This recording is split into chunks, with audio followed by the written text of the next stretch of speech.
ఎత్తుకోండి. ఏంటే పోలీసులు వచ్చారు? ఏమో అక్క. ఎవరికోసం వచ్చారండి? ఉన్నాళ్ళో బట్టే బాస్. కాంతం బేబీ ఏం ఏంట్రా ఎన్ని రోజులు తప్పించుకుంటావురా? ఏం చేశాడు ఎస్ఐ గారు? ఏం చేశాడో వాణ్ణి అడగండి. చెప్పరా, ఏం కనుకారం చేశావు? నేనేం చేశానే? ఎస్ఐ గారింట్లో చిన్న దొంగతనం చేయబోయానంతే. ఆయన ఏంటి సార్ మీరు ఇలా చేస్తున్నారు? మీ ఇంట్లో చిల్లర దొంగతనం చేయకపోతే ఎలా వెతుకుతున్నారు? నువ్వు చిల్లర దొంగవా?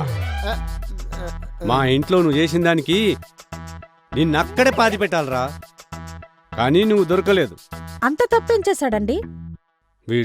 వీడు నా భార్యను బలవంతం చేయబోయాడు. వీడు చేసిన పనికి తిండి తిప్పలు మానేసి నిద్రారాలు లేకుండా వెతకని చోటంటూ లేదు. ఎస్ఐ గారు, ఈ సన్నాసికి అంత సీన్ లేదులేండి. ఏంటి అలా తిడతా? లేదమ్మా, చూడ్డానికి ఈడు ఇలా కనబడుతుండు గాని వీడి దగ్గర చాలా మ్యాటర్ ఉంది. నా కళ్ళతో స్వయంగా నేను వీడిని మా ఇంట్లో చూశాను. ఏం జరిగిందో చెప్పరా? చెప్పు బావా. చెప్పి సావరా. ఏం జరిగింది?